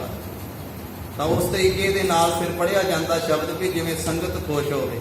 ਉਹ ਸਿਰਫ 2 ਮਿੰਟ ਦਾ ਉਬਾਲਾ ਹੁੰਦਾ, 2-4 ਮਿੰਟ ਦਾ। ਉਛਲ ਕੇ ਵਿਖਾਵਾ ਕਰ ਕਰਕੇ ਤੇ ਆਪਣਾ ਮਾਣ ਵਧਾਉਣ ਵਾਸਤੇ, ਹੰਕਾਰ ਵਧਾਉਣ ਵਾਸਤੇ। ਤਾਂ ਇਸ ਪ੍ਰਕਾਰ ਦੇ ਨਾਲ ਮਹਾਰਾਜ ਕਹਿੰਦੇ ਜੋ ਆਪਣੇ ਮਾਣ ਹੰਕਾਰ ਨੂੰ ਵਧਾਉਣ ਵਾਸਤੇ ਸ਼ਬਦ ਨੂੰ ਪੜ੍ਹਦੇ ਹਨ, ਦੁਰ ਦੁਰ ਕਰਹਾ ਸਮੂਹ ਕਾਰਨ। ਪਰ ਸ਼ਬਦ ਅੰਦਰ ਨਹੀਂ ਵਸਿਆ, ਸ਼ਬਦ ਸਿਰਫ ਬਾਰ-ਬਾਰ। ਇੱਕ ਵਾਰੀ ਅਨੰਦਪੁਰ ਸਾਹਿਬ ਮਹਾਰਾਜ ਸਾਹਿਬ ਜੀ ਨੇ ਕਿਹਾ, ਗੁਰਸਿੱਖਾਂ ਨੇ ਬੇਨਤੀ ਕੀਤੀ ਸੀ, ਗੁਰੂ ਹਰਗੋਬਿੰਦ ਸਾਹਿਬ ਮਹਾਰਾਜ ਸੱਚੇ ਪਾਤਸ਼ਾਹੀ ਦੇ ਪੋਤਰੇ ਦਸ਼ਮੇਸ਼ ਪਿਤਾ ਸ੍ਰੀ ਗੁਰੂ ਗੋਬਿੰਦ ਸਿੰਘ ਮਹਾਰਾਜ ਸੱਚੇ ਪਾਤਸ਼ਾਹ ਦੇ ਚਰਨਾਂ 'ਚ, ਮਹਾਰਾਜ ਇਹ ਗੁਰਬਾਣੀ ਦਾ ਅਸਰ ਕਿਵੇਂ ਹੋਏ? ਤਾਂ ਗਰੀਬ ਨਵਾਜ਼ ਸਾਹਿਬ ਜੀ ਨੇ ਸ਼ਰਦਾਈ ਦਾ ਰਗੜਾ ਲਵਾਇਆ, ਮਗਜ ਪਵਾ, ਗਿਰੀਆਂ ਪਵਾ ਹੋਰ, ਤੇ ਮਹਾਰਾਜ ਕਹਿੰਦੇ ਭਾਈ ਇਹ ਕੁਰਲੀਆਂ ਕਰੀ ਜਾਓ। ਬਾਟੇ 'ਚ ਪਾ ਕੇ ਤੇ ਸਿੰਘਾਂ ਨੂੰ ਪਿਆ, ਕਹਿਣ ਲੱਗੇ ਵੀ ਕੁਰਲੀਆਂ ਕਰੀ ਜਾਓ, ਅੰਦਰ ਨਹੀਂ ਲਗਾਉਣਾ, ਸਿਰਫ ਮੂੰਹ 'ਚ ਪਾਉਣਾ ਤੇ ਮੂੰਹ 'ਚੋਂ ਬਾਹਰ ਕੱਢ ਦਿਓ। ਇਸ ਤਰ੍ਹਾਂ ਕੀਤਾ। ਕਹਿਣ ਲੱਗੇ ਕੋਈ ਅੰਦਰ ਤ੍ਰਿਪਤੀ, ਕੋਈ ਰੱਜ, ਕੋਈ ਭੁੱਖ ਮਿਲੀ, ਕੋਈ ਅੰਦਰ ਆਇਆ ਕੁਝ? ਕਹਿੰਦੇ ਮਾਰੇ ਅੰਦਰ ਕੀ ਜਾਣਾ, ਇਹ ਗਲੇ ਤੋਂ ਥਾਂ ਤੇ ਲੰਘਾਉਣ ਹੀ ਨਹੀਂ ਦਿੱਤਾ। ਤੁਸੀਂ ਆਖਿਆ ਕੁਰਲੀਆਂ ਕਰੀ ਜਾਓ ਤੇ ਅਸੀਂ ਕੁਰਲੀਆਂ ਕੀਤੀਆਂ। ਤੇ ਮਾਰੇ ਕਹਿੰਦੇ ਇਸੇ ਤਰ੍ਹਾਂ ਹੀ ਆ, ਜੇ ਗੁਰਬਾਣੀ ਦੀਆਂ ਕੁਰਲੀਆਂ ਹੀ ਕਰੋਗੇ ਤੇ ਫਿਰ ਕਲਿਆਣ ਨਹੀਂ ਹੋਣੀ, ਸਿਰਫ ਬਾਰ-ਬਾਰ ਕੱਢੀ ਜਾਓਗੇ ਜੇ ਗਲੇ ਤੋਂ ਹੇਠਾਂ ਖੜਿਆ ਹੀ ਨਾ। ਇਸ ਕਰਕੇ ਇਹਨੂੰ ਵੀ ਅੰਦਰ ਖੜੋਗੇ ਤੇ ਮਾਰੇ ਕਹਿੰਦੇ ਤਾਂ ਭਾਈ ਭਲਾ ਹੋਣਾ, ਤਾਂ ਕਲਿਆਣ ਹੋਣੀ। ਜੇ ਲੋਕ ਵਿਖਾਵੇ ਵਾਸਤੇ ਪੜੋਗੇ, ਮਾਣ ਵਧਾਉਣ ਵਾਸਤੇ, ਫਿਰ ਤਾਂ ਕੁਰਲੀਆਂ ਹੀ ਆ। ਸੋ ਗਰੀਬ ਨਵਾਜ਼ ਸਾਹਿਬ ਜੀ ਇੱਥੇ ਕਹਿੰਦੇ ਜਿਹੜੇ ਭਾਈ ਆਪਣਾ ਸਿਰਫ ਮਾਣ ਵਧਾਉਣ ਵਾਸਤੇ ਪੜ੍ਹਦੇ ਤੇ ਦੁਰ ਕੇ ਛੁਪ ਕੇ ਕੁਕਰਮ ਕਰਦੇ ਆ, ਮਾੜੇ ਕਰਮ ਕਰਦੇ। ਜਦੋਂ ਸੰਗਤ ਵਿੱਚ ਆਏ ਉਦੋਂ ਆਪਣਾ ਮਾਣ ਵਧਾਉਣ ਵਾਸਤੇ ਸ਼ਬਦ ਬੜਾ ਉੱਚੀ ਜ਼ੋਰ ਲਾ ਕੇ, ਟਾਰਾਂ ਲਾ ਕੇ ਪੜ੍ਹਿਆ, ਤੇ ਜਦੋਂ ਅੱਗੇ ਪਿੱਛੇ ਉਦੋਂ ਲੁਕ ਛਿਪ ਕੇ ਪਾਪ ਵੀ ਕਰਦੇ, ਕੁਕਰਮ ਵੀ ਕਰਦੇ, ਮਾੜੇ ਕਰਮ ਕਰਦੇ ਹਨ। ਨਿਸ਼ਚਾ ਨਹੀਂ ਗਿਆਨ ਕੋ ਪਾਵਾ। ਉਹਨਾਂ ਦੇ ਅੰਦਰ ਨਿਸ਼ਚਾ ਹੀ ਨਹੀਂ ਹੈ ਸ਼ਬਦ ਦਾ, ਸਿਰਫ ਸ਼ਬਦ ਇਸੇ ਇੰਨਾ ਕਿ ਬਸ ਆਪਣੀ ਮਾਣ ਨੂੰ ਵਧਾਉਣ ਵਾਸਤੇ ਤੇ ਮਾਇਆ ਪੈਸੇ ਵਾਸਤੇ, ਤੇ ਨਿਸ਼ਚਾ ਨਹੀਂ ਸ਼ਬਦ ਦੇ ਉੱਤੇ। ਇਸ ਕਰਕੇ ਉਹਨਾਂ ਨੂੰ ਮਾਰੇ ਕਹਿੰਦੇ ਗਿਆਨ ਪ੍ਰਾਪਤ ਨਹੀਂ ਹੁੰਦਾ ਹੈ। ਸਭ ਕਹਿ ਗਿਆਨੀ ਨਾਮ ਕਹਾਵਾ। ਉਹਨਾਂ ਦਾ ਨਾਂ ਤੇ ਹੋ ਜਾਂਦਾ ਸਾਰਿਆਂ ਦੇ ਵਿੱਚ ਵੀ ਇਹ ਗਿਆਨੀ, ਅਖਰੀ ਗਿਆਨੀ, ਗ੍ਰੰਥਾਂ ਦੇ ਗਿਆਨੀ, ਬਾਰ-ਬਾਰ ਦੇ ਗਿਆਨੀ, ਪਰ ਉਹ ਅੰਦਰ ਦੇ ਗਿਆਨੀ ਨਹੀਂ ਬਣਦੇ ਹਨ। ਅੰਦਰ ਦੀ ਸੂਝ-ਬੂਝ ਵਾਲੇ ਗਿਆਨੀ ਨਹੀਂ ਬਣਦੇ, ਆਤਮਿਕ ਗਿਆਨੀ ਨਹੀਂ ਬਣਦੇ ਹਨ। ਬਾਹਰ ਦੇ ਗਿਆਨੀ, ਸੰਸਾਰ ਦੇ ਲੋਕ ਉਹਨਾਂ ਨਾਲ ਪਦਵੀ ਲਾ ਦਿੰਦੇ ਹਨ ਗਿਆਨੀ ਦੀ। ਹੰਕਾਰੀ ਸਤ ਸੰਗ ਨਾ ਤੇ ਕਰਾ। ਉਹ ਹੰਕਾਰੀ ਵੀ ਹੋ ਜਾਂਦੇ। ਛੇਵੇਂ ਪਾਤਸ਼ਾਹ ਕਹਿੰਦੇ ਸਤ ਸੰਗਤ ਵੀ ਨਹੀਂ ਕਰਦੇ, ਕਹਿੰਦੇ ਵੀ ਮੈਨੂੰ ਕੀ ਲੋੜ ਆ ਸੰਗਤ ਵਿੱਚ ਬਹਿਣ, ਆਮ ਸੰਗਤਾਂ ਬੈਠਣ ਨਾ ਮਾਮੂਲੀ, ਬਾਕੀ ਸੰਗਤਾਂ ਬੈਠਣ, ਮੈਂ ਤਾਂ ਗਿਆਨੀ ਹਾਂ। ਤੇ ਗਿਆਨੀ ਕਿਉਂ ਸੰਗਤ ਵਿੱਚ ਬੈਠੇ? ਮੈਨੂੰ ਤਾਂ ਸਾਰਾ ਗਿਆਨ ਹੈ। ਇਸ ਕਰਕੇ ਮਾਰੇ ਕਿ ਜੋ ਹੰਕਾਰੀ ਹੋ ਜਾਂਦਾ, ਸਤ ਸੰਗਤ ਨਹੀਂ ਕਰਦਾ ਹੈ। ਵਡਿਆਈ ਧਨ ਹਿਤ ਸਭ ਧਰਾ। ਵਡਿਆਈ ਸਾਰੀ ਧਨ ਦੀ ਪ੍ਰਾਪਤੀ ਵਾਸਤੇ ਹੀ ਉਹ ਧਾਰਨ ਕਰਦਾ ਹੈ। ਇਸ ਕੋ ਪ੍ਰਾਪਤ ਹੋਏ ਨਾ ਗਿਆਨ। ਉਸ ਨੂੰ ਜੋ ਸ਼ਬਦ ਦਾ ਬ੍ਰਹਮ ਗਿਆਨ ਹੈ, ਅੰਮ੍ਰਿਤ ਗਿਆਨ ਹੈ, ਉਹ ਪ੍ਰਾਪਤ ਨਹੀਂ ਹੁੰਦਾ ਹੈ। ਦਰਗਹਿ ਪਾਏ ਸੋ ਮਾਨ। ਤੇ ਮਾਰੇ ਕਹਿੰਦੇ ਐਸਾ ਗਿਆਨੀ, ਸੰਸਾਰੀ ਗਿਆਨੀ, ਉਹ ਫਿਰ ਦਰਗਾਹ ਦੇ ਵਿੱਚ ਮਾਣ ਨਹੀਂ ਪਾਉਂਦਾ ਹੈ, ਵਾਹਿਗੁਰੂ ਦੇ ਦਰਬਾਰ ਵਿੱਚ। ਸ੍ਰੀ ਅੰਮ੍ਰਿਤਸਰ ਜਸ ਨੇ ਜਾਣਾ। ਮਾਰੇ ਕਹਿੰਦੇ ਗੁਰਸਿੱਖੋ ਹੋਰ ਸੁਖੈਣ ਕਰਕੇ ਸਮਝਾਉਣੇ, ਹੋਰ ਸਮਝੋ, ਦ੍ਰਿਸ਼ਟਾਂਤ ਦਿੰਦੇ ਹਨ। ਜਿਵੇਂ ਕਿਸੇ ਨੇ ਕਿਸੇ ਥਾਂ ਤੋਂ ਸ੍ਰੀ ਅੰਮ੍ਰਿਤਸਰ ਸਾਹਿਬ ਜਾਣਾ ਹੋਵੇ ਇਸ਼ਨਾਨ ਕਰਨ ਵਾਸਤੇ, ਅੰਮ੍ਰਿਤਸਰ ਸਾਹਿਬ ਹੀ ਮਹਾਰਾਜ ਸਾਹਿਬ ਜੀ ਬੈਠੇ ਉਪਦੇਸ਼ ਦੇ ਰਹੇ ਆ ਸੰਗਤਾਂ ਨੂੰ, ਗੁਰਸਿੱਖਾਂ ਦੇ ਬੇਨਤੀਆਂ ਕੀਤੀਆਂ, ਸਵਾਲ ਕੀਤੇ, ਉਹਨਾਂ ਦੇ ਸ਼ੰਕੇ ਨਿਵਰਤ ਕਰ ਰਹੇ ਹਨ। ਤਾਂ ਮਹਾਰਾਜ ਕਹਿੰਦੇ ਭਾਈ ਤੁਹਾਨੂੰ ਦ੍ਰਿਸ਼ਟਾਂਤ ਦੇ ਕੇ ਸਮਝਾਉਂਦੇ ਵੀ ਜਿਵੇਂ ਕਿਸੇ ਥਾਂ ਤੋਂ ਕਿਸੇ ਨੇ ਸ੍ਰੀ ਅੰਮ੍ਰਿਤਸਰ ਸਾਹਿਬ ਇਸ਼ਨਾਨ ਕਰਨ ਵਾਸਤੇ, ਦਰਸ਼ਨ ਕਰਨ ਵਾਸਤੇ ਜਾਣਾ ਹੋਵੇ, ਮਗ ਨਾ ਲਹਾ ਤੋ ਬੂਝ ਪਿਆਨਾ। ਉਹ ਰਸਤਾ ਨਹੀਂ ਜਾਣਦਾ, ਰਸਤੇ ਤੋਂ ਅਗਿਆਨ ਹੈ, ਅਗਿਆਨੀ ਹੈ, ਨਹੀਂ ਪਤਾ ਹੈ ਕਿ ਅੰਮ੍ਰਿਤਸਰ ਸਾਹਿਬ ਕਿੱਥੇ ਹੈ ਤੇ ਰਸਤਾ ਕਿਹੜਾ ਜਾਂਦਾ ਹੈ ਅੰਮ੍ਰਿਤਸਰ ਸਾਹਿਬ। ਕਿਉਂਕਿ ਜਿਹੜਾ ਕਦੀ ਨਾ ਗਿਆ ਹੋਵੇ ਉਹ ਫਿਰ ਪੁੱਛ ਕੇ ਜਾਂਦਾ, ਜਿਹੜਾ ਕਿਸੇ ਥਾਂ ਤੇ ਨਹੀਂ ਗਿਆ। ਇਸ ਕਰਕੇ ਮਹਾਰਾਜ ਕਹਿੰਦੇ ਉਹ ਰਸਤਾ ਨਹੀਂ ਜਾਣਦਾ ਤੇ ਪੁੱਛ ਕੇ ਜਾਂਦਾ ਹੈ। ਅਗਿਆਨੀ ਦੀ ਆਨ ਸਦਾਨੇ। ਤੇ ਜੇ ਉਸ ਨੂੰ ਨਹੀਂ ਗਿਆਨ ਹੈ ਅੰਮ੍ਰਿਤਸਰ ਸਾਹਿਬ ਦਾ ਵੀ ਅੰਮ੍ਰਿਤਸਰ ਸਾਹਿਬ ਕਿੱਥੇ ਹੈ, ਉਹ ਪੁੱਛ ਕੇ, ਅਗਿਆਨੀ ਵੀ ਆ ਕਰਕੇ ਇਸ਼ਨਾਨ ਕਰਦਾ ਹੈ। ਜਿਸ ਨੂੰ ਅੰਮ੍ਰਿਤਸਰ ਸਾਹਿਬ ਦਾ ਪਤਾ ਨਹੀਂ ਸੀ ਉਹ ਵੀ ਆ ਕੇ ਇਸ਼ਨਾਨ ਕਰ ਲੈਂਦਾ ਹੈ। ਤਿਸ ਕੋ ਸੰਗਤ ਮਿਲੀ ਤੇ ਉਸ ਨੂੰ ਮਹਾਨੇ ਜਦੋਂ ਆਉਂਦਾ ਹੈ ਅੰਮ੍ਰਿਤਸਰ ਸਾਹਿਬ ਦੇ ਵਿੱਚ ਜੁੱਪਾ ਲਾਉਂਦਾ ਹੈ, ਇਸ਼ਨਾਨ ਕਰਦਾ ਹੈ, ਦਰਬਾਰ ਸਾਹਿਬ ਆ ਕੇ ਬੈਠਦਾ, ਉਹਨੂੰ ਮਹਾਨ ਸੰਗਤ ਮਿਲ ਗਈ। ਆਏ ਸੁਧਾਸਰ ਕਰਨ ਸਨਾਨ ਆ ਕਰਕੇ ਉਹਨੇ ਅੰਮ੍ਰਿਤਸਰ ਸਾਹਿਬ ਦਾ ਇਸ਼ਨਾਨ ਕੀਤਾ। ਮਿਲ ਆਵਤ ਦਿਨ ਸੰਗਤ ਆਦਾਨ ਇਸ ਪ੍ਰਕਾਰ ਜਿਹੜੇ ਪਹਿਲੋਂ ਆਉਂਦੇ ਸੀ ਨਾ ਅੰਮ੍ਰਿਤਸਰ ਸਾਹਿਬ ਇਸ਼ਨਾਨ ਕਰਨ ਵਾਸਤੇ, ਉਹਨਾਂ ਨਾਲ ਜਦੋਂ ਉਹ ਵੀ ਮਿਲਿਆ ਜਿਹੜਾ ਪਹਿਲੀ ਵਾਰੀ ਆਇਆ ਸੀ, ਆਖਿਆ ਕਿ ਮੈਨੂੰ ਅੰਮ੍ਰਿਤਸਰ ਸਾਹਿਬ ਦਾ ਰਾਹ ਦੱਸਿਓ, ਕਿਹੜਾ ਰਸਤਾ ਜਾਂਦਾ ਭਾਈ ਸਾਹਿਬ ਜੀ ਅੰਮ੍ਰਿਤਸਰ ਸਾਹਿਬ। ਉਹ ਕਹਿਣ ਲੱਗੇ ਅਸੀਂ ਵੀ ਉੱਥੇ ਹੀ ਚੱਲੇ ਹਾਂ, ਅੰਮ੍ਰਿਤਸਰ ਸਾਹਿਬ ਹੀ ਇਸ਼ਨਾਨ ਕਰਨ ਵਾਸਤੇ ਚੱਲੇ ਆ। ਭਾਈ ਸਾਹਿਬ ਤੁਸੀਂ ਸਾਡੇ ਨਾਲ ਹੀ ਚਲੇ ਚੱਲੋ, ਉੱਥੇ ਹੀ ਅਸੀਂ ਜਾਣਾ ਹੈ। ਨਾਲ ਲੈ ਗਏ ਤਾਂ ਉਸ ਵੇਲੇ ਉਹਨਾਂ ਸੰਗੀਆਂ ਨਾਲ ਮਿਲ ਕਰਕੇ, ਜਾਣਕਾਰਾਂ ਦੇ ਨਾਲ ਮਿਲ ਕਰਕੇ ਆ ਕਰਕੇ ਉਸਨੇ ਵੀ ਇਸ਼ਨਾਨ ਕਰ ਲਿਆ। ਤਿਨ ਜਗਿਆਸੀ ਪਹੁੰਚੈ ਆਏ ਇਸੇ ਤਰ੍ਹਾਂ ਮਹਾਰਾਜ ਕਹਿੰਦੇ ਭਾਈ ਜਿਹੜਾ ਗਿਆਨੀ ਹੈ ਉਹ ਜਗਿਆਸੂ ਜੋ ਹੈ, ਜਿਹਦੇ ਅੰਦਰ ਆਸਾ ਪੈਦਾ ਹੋਈ ਹੈ ਕਿ ਮੈਂ ਪਹੁੰਚਣਾ ਹੈ, ਉਹ ਪੁੱਛ ਕੇ ਆ ਪਹੁੰਚਦਾ ਹੈ। ਮਦਨ ਕਰ ਆਨੰਦ ਕੋ ਪਾਏ ਉਹ ਫਿਰ ਅੰਮ੍ਰਿਤਸਰ ਸਾਹਿਬ ਦਾ ਇਸ਼ਨਾਨ ਕਰਕੇ, ਸਤ ਸੰਗਤ ਕਰਕੇ, ਨਾਮ ਬਾਣੀ ਨਾਲ ਜੁੜ ਕੇ ਆਨੰਦ ਪਾਉਂਦਾ ਹੈ। ਜੋ ਗਿਆਨੀ ਮਗ ਜਾਣਤ ਆਚੇ ਤੇ ਜਿਹੜਾ ਗਿਆਨਵਾਨ ਪੁਰਸ਼ ਹੈ, ਜੋ ਚੰਗੀ ਤਰ੍ਹਾਂ ਰਸਤੇ ਨੂੰ ਜਾਣਦਾ ਹੈ ਅੰਮ੍ਰਿਤਸਰ ਸਾਹਿਬ ਦੇ ਨੂੰ, ਆਲ ਪਹੁੰਚਤ ਜਬ ਚਿਤ ਬਾਚੇ ਤੇ ਜਦੋਂ ਉਹਦਾ ਜੀ ਕਰੇ ਉਦੋਂ ਹੀ ਉਹ ਵੀ ਆ ਕਰਕੇ ਇਸ਼ਨਾਨ ਕਰ ਲੈਂਦਾ ਹੈ। ਜਿਹੜਾ ਚੰਗੀ ਤਰ੍ਹਾਂ ਜਾਣੂ ਹੈ ਅੰਮ੍ਰਿਤਸਰ ਸਾਹਿਬ ਦਾ, ਜਦੋਂ ਚਿੱਤ ਚਾਹੁੰਦਾ ਹੈ ਉਦੋਂ ਆ ਕਰਕੇ ਇਸ਼ਨਾਨ ਕਰ ਲੈਂਦਾ, ਕਿਉਂਕਿ ਉਹ ਰਸਤੇ ਦਾ ਜਾਣੂ ਹੈ। ਜੋ ਪਰੰਤ ਮਗਦਾਨ ਪਰ ਨਿਹਾਰਾ ਪਰੰਤੂ ਮਾਰੇ ਕਹਿੰਦੇ ਇਹਦੇ ਵਿੱਚ ਇੱਕ ਹੋਰ, ਜਿਹੜਾ ਰਸਤੇ ਨੂੰ ਜਾਣਦਾ ਹੈ, ਜਿਸ ਨੇ ਰਾਹ ਵੇਖਿਆ ਵੀ ਹੈ, ਜਿਸਾ ਭਰਮ ਭਾਰਦਾ ਮਧਾਰੂ ਪਰ ਜਾਣਦਾ ਹੋਇਆ ਵੀ ਉਹਦੇ ਮਨ ਦੇ ਵਿੱਚ ਦਿਸ਼ਾ ਭਰਮ ਹੋ ਗਿਆ, ਭੁੱਲ ਗਿਆ ਰਸਤੇ ਤੋਂ। ਕਈ ਵਾਰੀ ਜਾਣਨ ਵਾਲਾ ਵੀ ਭੁੱਲ ਜਾਂਦਾ, ਤਾਂ ਜਿਸ ਵੇਲੇ ਉਹ ਜਾਣਨ ਵਾਲਾ ਦਿਸ਼ਾ ਭਰਮ ਹੋ ਗਿਆ ਤੇ ਉਹ ਹੋਰ ਤਰਫ ਨੂੰ ਚੱਲ ਪਿਆ, ਉਲਟੋ ਜਾਤ ਸੁਦਾਸਰ ਤੇ ਭਗਤੇ ਉਸ ਵੇਲੇ ਫਿਰ ਉਹ ਉਲਟਾ ਹੋ ਗਿਆ। ਜਦੋਂ ਦਿਸ਼ਾ ਭਰਮ ਹੋ ਗਿਆ, ਜਿਹੜੇ ਰਸਤੇ ਨੂੰ ਜਾਣਾ ਸੀ ਉਹ ਦੂਸਰੇ ਰਸਤੇ ਤੇ ਪੈ ਗਿਆ ਤੇ ਉਲਟਾ ਜਾਣ ਲੱਗ ਪਿਆ। ਸੁਨਹਿ ਅਪਰ ਤੇ ਕਾਹੇ ਨਾ ਲਗਤੇ ਜਿਸ ਵੇਲੇ ਹੋਰਨਾਂ ਨੇ ਆਖਿਆ ਭਾਈ ਸਾਹਿਬ ਤੁਸੀਂ ਕਿੱਧਰ ਜਾ ਰਹੇ ਹੋ? ਕਹਿੰਦੇ ਮੈਂ ਅੰਮ੍ਰਿਤਸਰ ਸਾਹਿਬ ਜਾ ਰਿਹਾ। ਕਹਿੰਦੇ ਜੀ ਤੁਸੀਂ ਤਾਂ ਪਛਾਣ ਨੂੰ ਮੁੜੇ ਜਾ ਰਹੇ ਹੋ। ਕਹਿੰਦਾ ਨਹੀਂ ਮੈਂ ਸਹੀ ਰਸਤੇ ਤੇ ਜਾਂਦਾ। ਕਹਿੰਦੇ ਨਹੀਂ ਤੁਹਾਨੂੰ ਭੁਲੇਖਾ ਪੈ ਗਿਆ, ਇਹ ਰਸਤਾ ਹੋਰ ਪਾਸੇ ਨੂੰ ਜਾਂਦਾ, ਇਹ ਦਰਬਾਰ ਸਾਹਿਬ ਨੂੰ ਨਹੀਂ ਜਾਂਦਾ। ਤੁਸੀਂ ਹੋਰ ਪਾਸੇ, ਤੁਹਾਨੂੰ ਭਰਮ ਪੈ ਗਿਆ, ਦਿਸ਼ਾ ਭਰਮ ਪੈ ਗਿਆ, ਭੁਲੇਖਾ, ਤੁਸੀਂ ਉਲਟੇ ਪਾਸੇ ਨੂੰ ਚੱਲ ਪਏ ਹੋ, ਤੁਸੀਂ ਤਾਂ ਪਛਾਣ ਨੂੰ ਚੱਲ ਪਏ ਹੋ, ਰਸਤਾ ਤੇ ਇੱਧਰ ਨੂੰ ਜਾਂਦਾ ਹੈ। ਤੇ ਉਹ ਸੁਣ ਕੇ ਕਹਿੰਦਾ ਨਹੀਂ ਮੈਂ ਜਾਣਦਾ ਵਾਂ, ਮੈਨੂੰ ਤੁਹਾਡੇ ਪੁੱਛਣ ਦੀ ਕੋਈ ਲੋੜ ਨਹੀਂ, ਮੈਨੂੰ ਪਤਾ ਜਿੱਥੇ ਮੈਂ ਜਾਣਾ ਮੈਂ ਆਪੇ ਪਹੁੰਚ ਜਾਵਾਂਗਾ। ਮਾਰੇ ਕਿਤੇ ਉਹ ਆਖੇ ਵੀ ਨਹੀਂ ਲੱਗਦਾ, ਜਦੋਂ ਕੋਈ ਦੂਸਰਾ ਦੱਸਦਾ ਉਸ ਵੇਲੇ ਮੰਨਦਾ ਵੀ ਨਹੀਂ ਹੈ। ਔਰ ਅਹੰਕਾਰ ਕੇ ਮੈਂ ਮਗਦਨ ਉਹਦੇ ਹਿਰਦੇ 'ਚ ਹੰਕਾਰ ਹੈ ਕਿ ਮੈਂ ਰਸਤਾ ਜਾਣਦਾ ਹਾਂ। ਭਰਮ ਭਇਓ ਔਰ ਨਹੀਂ ਪਛਾਨਾ ਭਰਮ ਪੈ ਗਿਆ ਪਰ ਭੁੱਲ ਗਿਆ, ਪਰ ਹਿਰਦੇ 'ਚ ਭਰਮ ਪਿਆ ਮੈਂ ਤੇ ਜਾਣਦਾ ਹਾਂ। ਜੇ ਕੋਈ ਦੱਸਦਾ ਫਿਰ ਮੰਨਦਾ ਵੀ ਨਹੀਂ।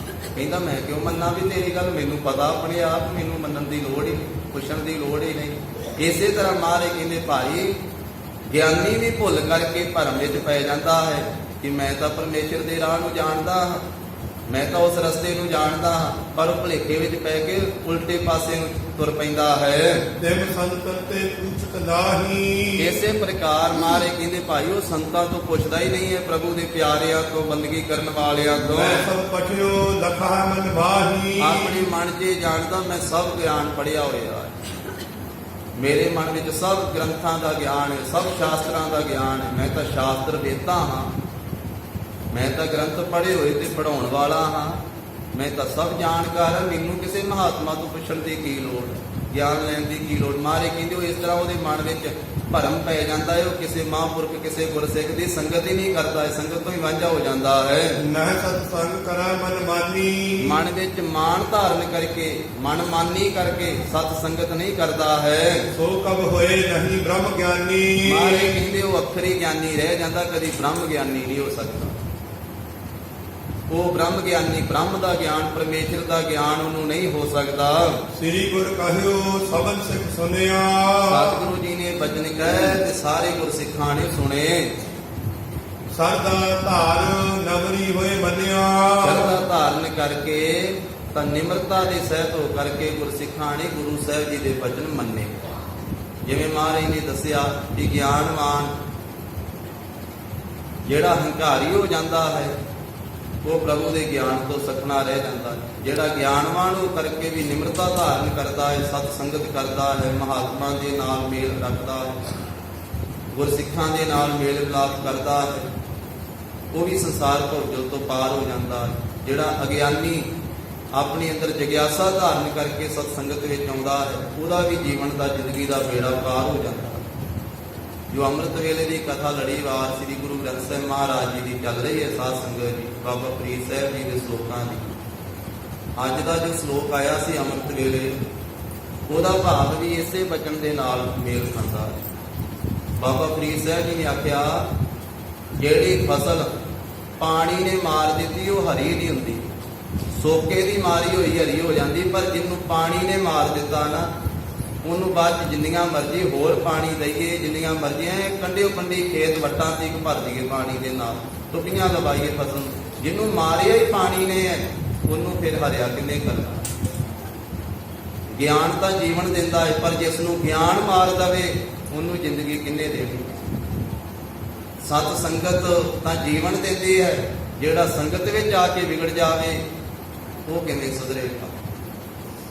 ਧਾਰਮਿਕ ਸਥਾਨ ਤੇ ਆ ਕੇ ਧਰਮ ਪ੍ਰਾਪਤ ਹੁੰਦਾ ਹੈ, ਤੇ ਜੇ ਕੋਈ ਧਾਰਮਿਕ ਸਥਾਨ ਤੇ ਆ ਕੇ ਬਦਫੈਲੀਆਂ ਕਰੇ, ਕੁਰੀਤੀਆਂ ਕਰੇ, ਕਰਮ ਕਰੇ, ਤੀਰਥਾਂ ਤੇ ਆ ਕੇ, ਪਵਿੱਤਰ ਸਥਾਨਾਂ ਤੇ ਆ ਕੇ, ਤਾਂ ਉਹ ਕਿਵੇਂ ਸੁਧਰੇਗਾ। ਇਤਿਹਾਸ ਭਰਿਆ ਪਿਆ। ਇਸ ਕਰਕੇ ਬਾਬਾ ਜੀ ਦਾ ਸ਼ਲੋਕ ਹੈ, ਤੱਤੀ ਤੋਏ ਨਾ ਪੱਲਵੈ ਜੇ ਜਲ ਡੁੱਬੀ ਦੇ, ਫਰੀਦਾ ਜੋ ਦੁਹਾਗਣ ਰੱਬ ਦੀ ਝੂਰੇ ਦੀ ਝੂਰੇ। ਜਿਹੜੀ ਰੱਬ ਦੀ ਦੁਹਾਗਣ ਹੋ ਗਈ, ਛੁੱਟੜ ਹੋ ਗਈ, ਉਹਦੇ ਪੱਲੇ ਝੂਰੇ ਹੀ ਪੈਂਦੇ ਆ। ਇਸ ਕਰਕੇ ਅੰਮ੍ਰਿਤ ਵੇਲੇ ਦੀ ਬੇਨਤੀ ਸਾਂਝੀ ਕੀਤੀ ਸੀ। ਗੁਰੂ ਸਾਹਿਬ ਜੀ ਦਾ ਭਜਨ ਮਹਾਰਾਜ ਸਾਹਿਬ ਜੀ ਨੇ ਆਖਿਆ, ਤੀਰਥਾਂ ਦੇ ਉੱਤੇ ਇਸ਼ਨਾਨ ਕਰਨਾ ਲਾਭ ਹੈ, ਪਰ ਜੇ ਕੋਈ ਧਾਰਮਿਕ ਸਥਾਨ ਤੇ, ਤੀਰਥ ਨਾਮ ਹੈ ਪਵਿੱਤਰ ਸਥਾਨ ਦਾ, ਉੱਥੇ ਜਾ ਕੇ ਜੇ ਕੋਈ ਮਾੜਾ ਕਰਮ ਕਰੇ, ਪਰਾਇਆ ਤਨ ਤੱਕੇ, ਕੋਈ ਕਾਮ ਵਾਸਨਾ ਉੱਥੇ ਆ ਕਰਕੇ ਆਪਣੀ ਪੂਰੀ ਕਰੇ, ਲੋਭ ਲਾਲਚ ਵਿਕਾਰ ਉਪਣ ਧਾਰਮਿਕ ਸਥਾਨ ਤੇ ਆ ਕੇ ਕਰੇ, ਤਾਂ ਮਹਾਰਾਜ ਸਾਹਿਬ ਜੀ ਨੇ ਆਖਿਆ ਉਹਦੀ ਐਸੀ ਹਾਲਤ ਹੈ, ਤੀਰਥਾਂ ਤੇ ਜਿੰਨੀਆਂ ਮਰਜ਼ੀ ਟੁੱਪੀਆਂ ਲਾ ਲਵੇ ਉਹਦਾ ਕਲਿਆਣ ਨਹੀਂ ਹੋ ਸਕਦੀ। ਉਹਦੀ ਭਾਵਨਾ ਜੀ ਦੀ ਇਸ ਤਰ੍ਹਾਂ ਦੀ, ਉਹ ਪਾਣੀ ਦੀ ਮਾਰੀ ਹੋਈ ਫਸਲ ਹੈ, ਸਾੜੀ ਹੋਈ ਫਸਲ ਹੈ, ਜਿਹਨੂੰ ਪਾਣੀ ਨਹੀਂ ਸਾੜ ਦਿੱਤਾ। ਪਾਣੀ ਤਾਂ ਜ਼ਿੰਦਗੀ ਦਿੰਦਾ। ਨਾਵਣ ਚੱਲੇ ਤੀਰਥੀ ਮਨ ਖੋਟੈ ਤਨ ਚੋਰ, ਇੱਕ ਭਉ ਲੱਥੀ ਨਾਤਿਆਂ ਦੋਏ ਭਾ ਚੜੀਐ ਸਹੋਰ। ਜਿਹੜਾ ਧਾਰਮਿਕ ਸਥਾਨ ਤੇ ਆ ਕੇ ਕੁਕਰਮ ਕਰੇ, ਆਖਿਆ ਇੱਕ ਪਾਪ ਦੀ ਥਾਂ ਤੇ ਦੋ ਹੋਰ ਚੜਾ ਕੇ ਲੈ ਜਾ। ਆਇਆ ਜਲਾਉਣ ਵਾਸਤੇ, ਗੁਨਾਹ ਬਖਸ਼ਾਉਣ ਵਾਸਤੇ, ਸਗੋਂ ਹੋਰ ਪੰਡਾ ਮੰਨ ਕੇ ਲੈ ਗਿਆ। ਝੂਠ ਬੋਲ, ਨਿੰਦਿਆ ਕਰ, ਈਰਖਾ ਕਰ, ਨਫ਼ਰਤ ਕਰ, ਚੁਗਲੀ ਕਰ, ਤੇ ਹੋਰ ਪੰਡਾਂ ਦੀਆਂ ਪੰਡਾ ਬੰਨ ਕੇ। ਨਾਵਣ ਚੱਲੇ ਤੀਰਥੀ ਮਨ ਖੋਟੈ ਤਨ ਚੋਰ, ਇੱਕ ਭਉ ਲੱਥੀ ਨਾਤਿਆਂ ਦੋਏ ਭਾ ਚੜੀਐ ਸਹੋਰ। ਬਾਹਰ ਧੋਤੀ ਤੂੰ ਮੜੀ ਅੰਦਰ ਵੇਸਨ ਕੋਰ, ਸਾਧ ਭਲੇ ਅਨ ਨਾਤਿਆਂ ਚੋਰ ਸੇ ਚੋਰਾ ਚੋਰ। ਤੋ ਇਸ ਪ੍ਰਕਾਰ ਦੀ ਆਦਤ ਬੇਅੰਤ ਭਜਨ ਮਹਾਰਾਜ ਸਾਹਿਬ ਜੀ ਨੇ ਅੰਮ੍ਰਿਤ ਬਾਣੀ ਕਹੇ ਹਨ। ਅੰਦਰੋਂ ਝੂਠੇ ਪੈਜ, ਬਾਹਰ ਦੁਨੀਆ ਅੰਦਰ ਫੈਲ, 68 ਤੀਰਥ ਜੇ ਨਾਵੈ ਉਤਰੈ ਨਾਹੀ ਮੈਲ। ਜੇ ਮੈਲ ਉਤਾਰਨ ਵਾਲੀ ਭਾਵਨਾ ਹੀ ਨਹੀਂ ਹੈ ਤਾਂ ਫਿਰ ਮਸੰਦ ਬੜਾ ਸਤਿਕਾਰਯੋਗ ਲਫ਼ਜ਼ ਸੀ, ਪਰ ਜਦੋਂ ਜੀਵਨ ਪਾਣੀ ਨੇ ਫਸਲ ਸਾੜ ਦਿੱਤੀ ਤੇ ਕਲਗੀਧਰ ਪਾਤਸ਼ਾਹ ਜੀ ਨੇ ਫਿਰ ਕੜਾਹਿਆਂ ਦੇ ਵਿੱਚ ਤਲ ਤਲ ਕੇ ਸਾੜ ਦਿੱਤੇ। ਆਖਿਆ ਹੁਣ ਇਹ ਉਪਦੇਸ਼ ਨਾਲ ਨਹੀਂ ਇਹਨਾਂ ਨੇ ਸੁਧਰਨਾ, ਇਹ ਉਪਦੇਸ਼ ਗਿਆਨਤਾ ਇਹ ਆਪਣੇ ਮੂੰਹ ਤੋਂ ਕਥਾ ਕਰਕੇ ਸੁਣਾਉਂਦੇ ਹਨ, ਸੰਗਤ ਦੇ ਵਿੱਚ ਕਥਾ ਤੇ ਆਪ ਸੁਣਾਉਂਦੇ ਹਨ, ਪਰ ਇਹ ਕਰਮਾਂ ਵਾਲੇ ਜੀਵਨ ਬਣ ਗਏ। ਇਹ ਤਾਂ ਹੁਣ ਪਾਣੀ ਦੀ ਮਾਰ ਦਿੱਤੀ ਫਸਲ ਹੈ, ਤੇ ਉਸ ਵੇਲੇ ਮਹਾਰਾਜ ਸਾਹਿਬ ਜੀ ਨੇ ਸਜ਼ਾਵਾਂ ਦਿੱਤੀਆਂ ਸਨ। ਤੋ ਇਸ ਪ੍ਰਕਾਰ ਦੇ ਨਾਲ ਗੁਰੂ ਕਿਰਪਾ ਕਰੇ, ਸਤਿਗੁਰੂ ਜੀ ਦਾ ਸ਼ਬਦ ਸਾਡੇ ਹਿਰਦੇ ਵਸੇ। ਤੋ ਗਰੀਬ ਨਵਾਜ ਸਾਹਿਬ ਜੀ ਦੇ ਪਾਵਨ ਇਤਿਹਾਸ ਦੀ ਵਿਚਾਰ ਸਾਂਝੀ ਕਰਦੇ ਹਾਂ। ਭੁੱਲਾਂ ਹੋਣੀਆਂ ਸੁਭਾਵਿਕ ਹਨ। ਸਤਿਗੁਰੂ ਜੀ ਗੁਰ ਸੰਗਤ ਜੀ ਹੋਈਆਂ ਭੁੱਲਾਂ ਚੁੱਕਾਂ ਦੀ ਖਿਮਾ ਦੇਣੀ। ਦੇਵੋ ਸੱਜਣੀ ਅਸੀਸ ਹਰੀਆਂ ਦਿਓ ਹੋਵੇ ਸਾਹਿਬ ਸਿਉ ਦੇ। ਹੇ ਗੋਬਿੰਦ ਹੇ ਗੋਪਾਲ ਹੇ ਦਇਆਲ ਲਾਲ, ਪ੍ਰਾਨ ਨਾਥ ਅਨਾਥ ਸਖੇ ਦੀਨ ਦਰਦ ਨਿਵਾਰ। ਹੇ ਸਮਰੱਥ ਅਗਮ ਪੂਰਨ ਹੋਏ ਮਇਆ ਧਾਰ ਅੰਧ ਕੂਪ ਮਹਾ ਭਿਆਨ ਨਾਨਕ ਪਾਰੇ ਉਤਾਰ ਆਏ ਪ੍ਰਭ ਸਰਨਾਗਤੇ ਕਿਰਪਾ ਨਿਧ ਦਇਆਲ ਏਕ ਅੱਖਰ ਹਰ ਮਨ ਬਸਤ ਨਾਨਕ ਹੋਤ ਨਿਹਾਲ ਕਥਾ ਮਿਤਾ ਤਤ ਹੋਤ ਹੈ ਸੁਣੋ ਸਿੰਘ ਸੁਜਾਨ ਨਾਨਕ ਗੁਰ ਗੋਬਿੰਦ ਸਿੰਘ ਜੀ ਸਦਾ ਕਰੇ ਕਲਿਆਣ ਨਾਨਕ ਗੁਰ ਗੋਬਿੰਦ ਸਿੰਘ ਜੀ ਸਦਾ ਕਰੇ ਕਲਿਆਣ। ਵਾਹਿਗੁਰੂ ਜੀ ਕਾ ਖਾਲਸਾ ਵਾਹਿਗੁਰੂ ਜੀ ਕੀ ਫਤਿਹ।